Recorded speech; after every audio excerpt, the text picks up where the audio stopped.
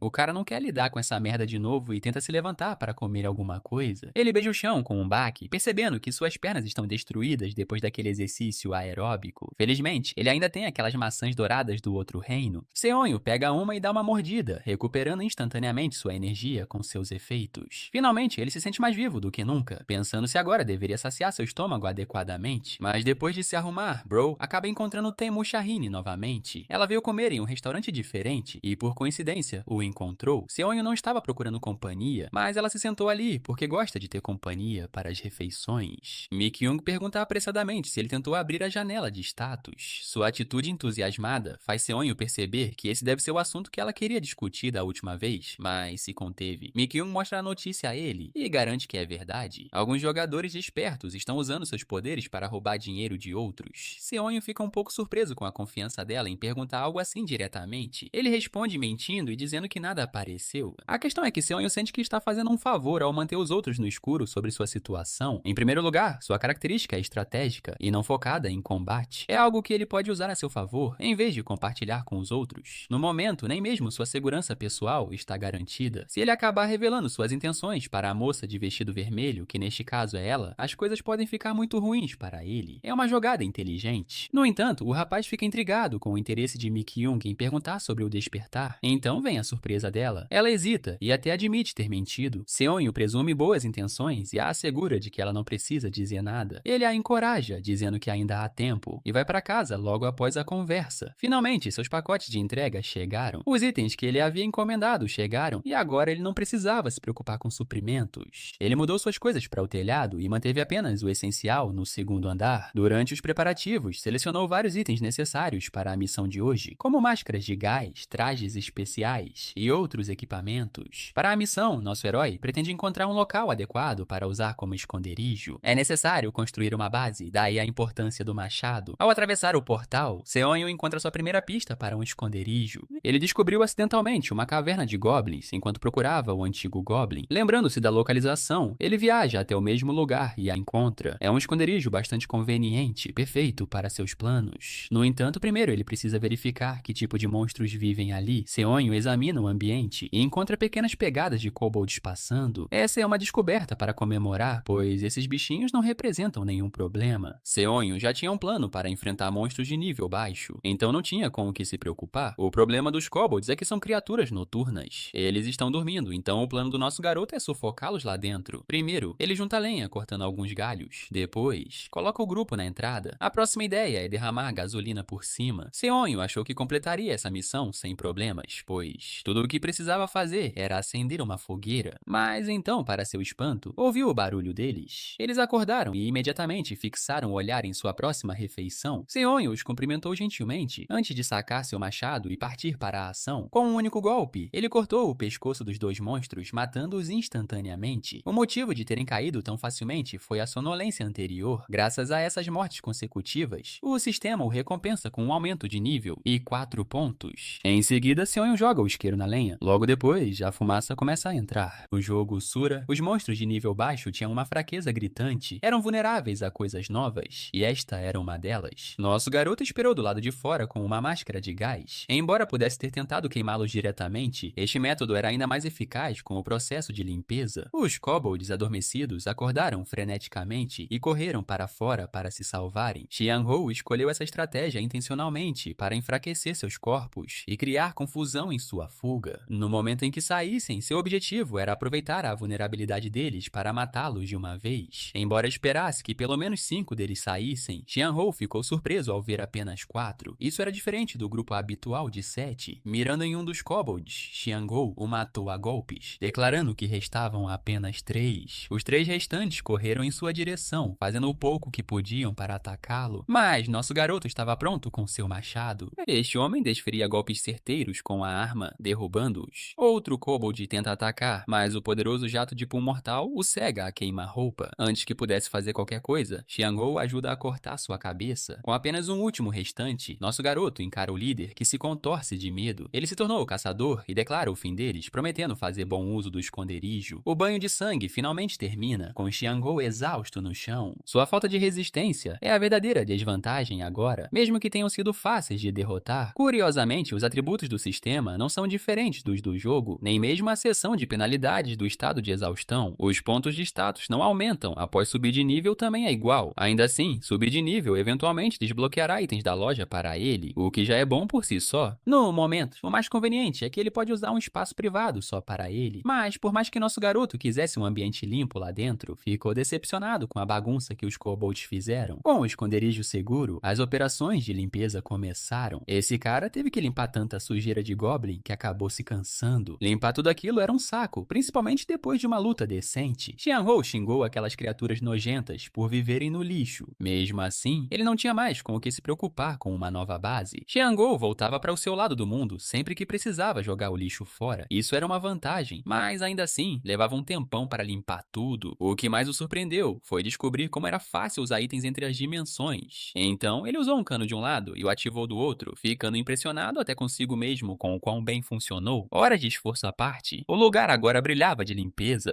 Em seguida, ele precisava limpar as manchas de sangue e trabalhar na concretagem para facilitar o armazenamento de coisas. Ele pensou nas complicações da argamassa e no uso de painéis sanduíche, mas a única coisa boa nessa caverna imunda era que ela estava cheia de pedras luminosas e de ignição. Essas são pedras para iniciantes no jogo, mas o lugar está cheio delas, o que é bom. Xianghou agora tem um motivo para minerar este lugar adequadamente após a construção. No dia seguinte, o rapaz está à beira da morte. Ele trabalha tanto todos os dias que seu corpo dói por inteiro. Ao verificar o braço, ele se surpreende com os poucos cortes que sofreu. Seus itens coletados do outro reino estão sobre a mesa. Xianghou se pergunta se deveria fazer uma pomada, aproveitando a oportunidade. O método é bem simples. Basta adicionar o pó de guacamole e os vegetais em partes iguais, mexer um pouco e pronto. Uma pomada básica para a cura. Graças à experiência culinária do rapaz, o cozinheiro tem mais facilidade em prepará-la. Só de aplicar a pomada no braço, ele já sente que está progredindo. No entanto, Xianghou se preocupa com a possibilidade de ter que fazê-la repetidamente. Ele cogita a ideia de melhorar seus atributos, focando nos fundamentos. Mas, por outro lado, estaria arriscando tanto a vida que poderia até morrer antes do maldito apocalipse chegar. Mesmo que isso fosse hilário, Xianghou não quer correr o risco e pensa em usar uma arma mais prática, como uma pistola. De repente, uma ideia lhe ocorre. Definitivamente, há algo que ele poderia usar. Separado da história principal do jogo, temos o contexto histórico. Mas a grande questão é, esse contexto histórico se aplicará ao apocalipse iminente? Utilizando essa informação, Xianghou invoca seus pensamentos na esperança de que os eventos do passado se concretizem, porque eles o beneficiarão de maneiras inimagináveis. Com um novo plano em mente, ele sobe ao telhado para pegar os materiais de construção que encomendou. Abrindo o portal, nosso herói começa a jogar as sacolas para o outro lado, uma a uma. Depois disso, ele pega outros itens e desce para o térreo. Ali, ele estava prestes a mover uma pilha de pacotes, quando de repente, aquela mesma garota apareceu de novo. Xianghou começa a se perguntar se está ficando muito à vontade com ele. O rapaz diz isso na cara dela, deixando-a constrangida. Ele garante que está apenas ocupado com a reforma, e ela acredita nele. O que a surpreende é que ele não apareceu para cortar o cabelo como de costume a cada 3 meses. Xianghou se lembra sim, e também entende que um corte de cabelo é necessário para a exploração que se aproxima. Então ele larga o que está fazendo e vai até a loja dela. Lá, o rapaz está parecendo uma versão coreana do crítico úmido. Ele ordena que ela raspe tudo. O corte militar, surpresa, ela decide atender ao pedido dele. O que a intriga é como os ombros de Xianghou ficaram mais largos. Quer dizer, sejamos honestos, nenhuma garota diria isso de verdade. Ele conta que tem malhado, enquanto Mikyung fala sobre a janela de status estar relacionada à sobrevivência no jogo. Os despertadores são pessoas que já jogaram pelo menos uma vez. Durante todo esse tempo, Xianghou se faz de desentendida e concorda com tudo, mas também pergunta curiosamente sobre a fonte de informação dela. De repente, um cara tatuado entra na loja, revelando que está ali para conseguir novas informações. Para piorar a situação, esse cara já lutou com Xianghou no passado, mas apenas em uma competição de canto. Nosso garoto fica furioso por esse palhaço ser a fonte de informação dela. O loiro conta que alguém deletou as transmissões e só guarda as informações para si. É um momento constrangedor, porque esse cara anuncia que está tentando expor a localização real do jogador. Xianghou está realmente curiosa sobre essa pessoa misteriosa. Inhak menciona Kimbapjoa, que era o nome de usuário de Xianghou. Isso complica ainda mais as coisas, porque agora nosso garoto sabe que tem gente por aí caçando. Inhan força a jovem a ser ousada e a se juntar à equipe deles. Xianghou acha toda a situação ridícula. O único motivo pelo qual ele apagou o vídeo foi simplesmente porque ficou decepcionado. Ele nunca teve tempo para pensar em benefícios pessoais. De qualquer forma, esse moleque é um sabe-tudo que se acha o máximo. Ele chega a xingar Xianghou por abandonar todo mundo sem divulgar informações sobre suas transmissões, sem saber que o mesmo cara que ele está caçando está sentado na frente dele. Xianghou se pergunta se a reação da comunidade é a mesma. Isso faz pensar se ele realmente deveria mudar de ideia e compartilhar informações. Bro se levanta pessoalmente para confrontar Inhak, repreendendo-o por estragar seu corte de cabelo no meio de uma sessão. Inhak tenta bancar o valentão com o nosso rapaz, mas Xianghou encara o anão com olhos assassinos, ordenando que ele suma dali o mais rápido possível, a menos que queira ser humilhado novamente. Intimidado, o moleque sai da loja enquanto a moça se despede dele. Mi-kyung sente-se aliviada. Ao vê-la em apuros, nosso garoto pede o número dela, apenas porque acha que esse cara é um verdadeiro palhaço que poderia ameaçar a vida dela. De volta para casa, nosso garoto está parecendo um modelo com seu novo visual. Primeiro, ele se concentrou em seu nome de usuário e decidiu procurar informações no fórum. O que ele encontrou foi alarmante. O fórum inteiro estava inundado de xingamentos e palavrões direcionados a ele. Ele estava recebendo um ódio sem fim, até que finalmente encontrou o nome de usuário InHack. O palhaço usava um apelido mesmo, tendo verificação completa disponível no site. Sua página inteira estava inundada de comentários negativos sobre nosso garoto. Um verdadeiro hater e reditor de corpo e alma, Xiangou desliga o computador, sabendo que é a única reação apropriada. Ele não foi afetado mentalmente, apenas decepcionado. Mas então seu cérebro sentiu uma estranha sensação de calma enquanto ele comandava o portal. Ele passou os 2 dias seguintes aprimorando seu esconderijo, trabalhando na mineração e na construção. A picareta o ajudou e então ele espalhou a argamassa com água, alisando-a uniformemente a cada dia. Com o trabalho terminado, ele sai esperando a argamassa secar. Nesse momento, ele contempla a lua solitária. De repente, Xiangou percebe que precisa reagir a essa injustiça e a esse nível de crueldade. Ele não é nenhum herói e não busca um propósito grandioso na vida. Seu objetivo final é a sobrevivência. Isso é tudo o que importa, contanto que ele esteja vencendo. Tomando sua decisão, ele se vira e se assusta. Há um rastejador ósseo se aproximando dele, fazendo barulho. Xiangou já estava furioso, então finalmente encontrou um alvo para concentrar sua atenção. Uma forte explosão se segue, engolfando tudo em chamas. Na próxima vez que nosso rapaz acorda, está coberto de arranhões. Ele nem sabe o que diabos aconteceu, mas então ele se lembra da visão do rastejador ósseo. A única coisa que o intriga é como ele conseguiu sobreviver a uma explosão a queima-roupa. Mas isso também tem uma resposta. Assim que avistou a criatura óssea, Xiangou já sabia que o desgraçado estava prestes a explodir em pedaços, então correu. Mas a detonação ainda o alcançou, derrubando-o com força suficiente para deixá-lo inconsciente, mas não morto. No entanto, aquele pequeno movimento para trás também lhe custou caro. Xiangou está coberto de espinhos perfurando seu lado direito. Reunindo a pouca força que lhe resta, ele chama a janela de status para ajudar. Os atributos do sistema diminuíram devido ao seu estado atual, mas graças à destruição da criatura, ele ganha pontos por derrotá-la. Uma forte dor de cabeça começa a dominá-lo, afetando seus sentidos. Gastando sua última gota de energia, ele ordena que o portal seja aberto. Na cena seguinte, a primeira coisa que ele faz é tratar seus ferimentos. Isso envolve remover os fragmentos ósseos da criatura. A remoção foi dolorosa e o machucou muito. A pomada fez maravilhas, ajudando a estancar o sangramento. Verificando seu estado após enfaixar ainda mais o ferimento, Xianhou acaba inconsciente. Esse foi o limite dele para o dia. Na manhã seguinte, o amanhecer surge e nosso garoto está de pé novamente. Ele acha que está prestes a morrer a qualquer momento. Sua preocupação imediata é verificar se seus ferimentos estão curados, então ele abre a janela de status. O sistema parece indicar que ele está bem, o que é bom. Ele se levanta e pondera sobre como um idiota sequer o encontrou. Primeiro, a floresta é realmente vasta, então não é improvável que criaturas saiam de seus esconderijos de repente. E isso o alerta para se concentrar em aprimorar seu atributo de percepção, o que aumentaria suas habilidades de detecção. As únicas maneiras de aumentar esses atributos no jogo são usando pontos de atributo, é claro. Esses pontos são adquiridos por meio de caça ou experiência de exploração. Outra maneira de aumentar os atributos é usar equipamentos ou armas que os aprimorem. O único problema, Sora é um jogo péssimo e sua dificuldade é absurda. Mesmo para obter itens simples de melhoria de atributos, é preciso enfrentar monstros perigosos muito acima do seu nível. Isso significa lutar contra feras infernais apenas por uma arma. Após derrotar monstros, habilidades também podem ser desbloqueadas. Monstros de alto nível, em especial, as deixam cair sob certas condições, mas nem todas as habilidades são adequadas para todos os jogadores. Então, Xiangou se pergunta se existe uma maneira infalível de adquirir itens que aumentem seus atributos. Ele decide rever a gravação da história de fundo que visitou no jogo. Essas histórias se passam antes da queda dos asteroides na Terra. Isso significa que visitar esses lugares pode render itens especiais antes mesmo do apocalipse. Mas isso é apenas uma teoria de jogo, entendeu? Xiangou sabe que também precisa lutar contra monstros mais fortes. Ele passa as próximas horas pesquisando informações antigas e descobre 3 locais importantes onde as histórias de fundo aconteceram: o navio russo, o Hobgoblin e outro, o incidente com o orc da montanha Jiri, o mais rápido de todos. De acordo com as imagens, o orc foi descoberto no dia 26, então ele precisa partir no dia 25 para encontrá-lo o quanto antes. Com sua próxima missão à vista, nosso herói pega o celular e percebe que Mi-kyung está ligando tarde da noite. Na cena seguinte, os dois estão em um café. Ela pergunta sobre o estado dele, questionando por que ele escolheu usar uma camisa de manga comprida no calor do verão. O rapaz precisa esconder os ferimentos e percebe que essa mulher é muito mais observadora do que parece. Ela acha que ele está perturbado pelo incidente na loja, mas Seong-ho nega veementemente. Ela fica feliz em ouvir isso e expressa o quanto se sentiu assustada. Seong-ho a lembra do inverno passado, quando esse cara causou problemas usando um guincho modificado ilegalmente e começou a brigar com pessoas fracas. Resumindo, ele é um ser humano desprezível. Mi Kyung fica chocada ao ouvir isso, pois não tinha nenhuma informação sobre esse cara antes, mas nosso herói implora para que ela fique longe dele. Seong-ho então pergunta diretamente o motivo do convite. A jovem e simpática moça surge em seu ouvido e revela que na verdade despertou. Seong-ho não faz ideia de por que ela revelou uma informação tão sensível. Entrando na brincadeira, ele finge ciúmes por não ter tido a mesma sorte. Ela se sente mal por ter mentido para ele, mas ele a tranquiliza, dizendo que está tudo bem. Ao final do encontro, ele se levanta para ir embora. Seong-ho fica feliz por ter recebido essa informação e admite que se sente melhor graças às palavras dela. Antes de partir, ele deixa uma pequena pista ao declarar seu interesse no jogo de sobrevivência, com a intenção de estudá-lo a fundo. Ao chegar em casa, Seong-ho admite que se sente genuinamente feliz por encontrar pessoas como ela, com bom caráter. Ele visita as lojas e acaba comprando drones incríveis e até alugando um carro para se locomover. Então, ele vai direto para a cama para se recuperar para o dia seguinte. O dia seguinte chegou. Assim que amanheceu, ele começou a preparar materiais para caçar os orques. Em sua base, ele triturou e refinou pedras de ignição. Eles precisavam ser manuseados com precisão, caso contrário, explodiriam com um golpe incorreto. Em seguida, ele concentrou sua atenção na pedra luminosa. Minerá-las cega com sua luz, mas é bom, então ele continua fazendo isso. Depois de moer ambas, ele cria pó a partir delas. E isso completa sua preparação para a missão. Em seguida, ele adiciona açúcar, gasolina e solventes orgânicos. O último ingrediente é um agente endurecedor para a pedra de ignição solidificar, graças ao seu portal dimensional com coordenadas flexíveis. Ele pôde facilmente montar uma mesa sem dificuldade. Antes de partir, ele guarda toda a sua bagagem no carro alugado, satisfeito com a compra. Com a mercadoria segura, Seong-ho dirige seu veículo para matar os orques. Ele chega ao estacionamento do acampamento Yongsun-ri antes da meia-noite, passando o tempo restante treinando suas imagens e guardando seu equipamento em segurança. Quando o relógio marca meia-noite, ele inicia sua busca em grande escala. 2 horas depois, a chuva piorou e a névoa criada por ela dificulta a visão. Ele se pergunta de onde os orques surgem da Terra, já que já havia explorado todo o acampamento. Pensa que o fenômeno precursor não ocorre na vida real, mas seus pensamentos são interrompidos por um rugido alto. Em pânico, olha para trás, na direção do som. É uma figura escura e sombria se aproximando. Nosso garoto percebe que é um orc, e não um comum. É uma subespécie de orc vermelho, o que significa que um drop de habilidade é garantido. Kang Seong-ho tenta se acalmar enquanto solta um rojão. Se tudo correr conforme o planejado, ele definitivamente conseguirá capturá-lo. O método que ele elaborou para lidar com orcs é simples. O primeiro passo é usar a agressividade do orc para atrair sua atenção. Quando o orc estiver distraído pelo brilho do rojão e começar a atacá-lo com seu machado, esse é o momento de aproveitar a oportunidade. Mire no orc e abra o portal instantaneamente, pegando e abrindo uma granada de luz. Devido à luz intensa, o orc levará cerca de 20 segundos para recuperar a visão. Isso cria uma corrida contra o tempo. Em seguida, destrua os músculos do orc, que ficaram flácidos devido ao efeito do status, para reduzir drasticamente seus movimentos. O orc grita de raiva e usa seu machado para atacar nosso herói e esmagá-lo. Mas rapidamente nosso herói se abaixa no momento em que o machado está prestes a atingi-lo, desviando do ataque. Então, ele pega sua faca e apunhala o pé do orc. No momento em que o pé do orc é perfurado, ele grita de dor e cai de joelhos. Quando a da altura dos olhos do orc do nosso protagonista estiver na mesma altura, ele enfia a lata de fogo que já preparou na boca dele. Assim que a lata entra na boca do orc, ela explode. Logo, nosso herói começa a comemorar sua vitória. De repente, o punho do orc acerta nosso rapaz em cheio, arremessando-o para trás. Ele se levanta, sabendo que não deveria ter baixado a guarda tão cedo. Ele observa o orc se aproximando com a parte superior do corpo em chamas, mas não parece que ele vá sobreviver. Nosso rapaz tem certeza de que está prestes a encontrar seu fim, sendo triturado pelo orc. Nesse instante, seu sistema o notifica que seu nível subiu para 3 e ele ganhou mais 10 pontos, obtendo a habilidade Vontade de Sobreviver. Ele se levanta, dizendo para si mesmo que não consegue lidar com isso, se perguntando onde está o item que recebeu, enquanto uma luz brilha em seu pulso. Ele olha para o pulso e vê que o item é uma percepção de relógio. Ele suspira, aliviado, pois teria sido um grande transtorno encontrar o item na chuva. Ele se aproxima do orc morto, fervendo de raiva, pensando no que fazer com ele. Ele se lembra de que o incidente com o orc Jiri-san estava sob sigilo. Ele então se pergunta se está fazendo a coisa certa alerta ao tomar essa informação, pois a situação pode piorar. Pensando no que Mick Young lhe disse sobre os despertos, percebe que são pessoas que já jogaram aquele jogo pelo menos uma vez, o que significa apenas uma coisa: devem existir milhares de pessoas que despertaram. Mesmo que apenas uma pequena minoria seja composta por caras como O e Hawk, eles causarão o colapso do sistema e das leis para benefício próprio, semeando o caos. No momento, o maior problema é que ele não pode deixar o orc morto sozinho, senão ele se transformará em um aracnídeo e começará a atacar as pessoas amanhã. De repente, um pensamento lhe ocorre, porque ele não pensou que poderia se tornar um zumbi. Mesmo desperto, ele ainda pode se tornar um zumbi se for infectado pelos esporos. Ele não consegue pensar na coisa certa a fazer, incapaz de tomar uma decisão. Ele abre o portal enquanto pensa nas poucas pessoas que sobreviveram. É certo que a vontade merece um fim trágico. Nosso garoto começa a cavar o chão para enterrar o orc que acabou de matar. Logo, ele se cansa e se pergunta como vai puxar o orc para dentro. Sua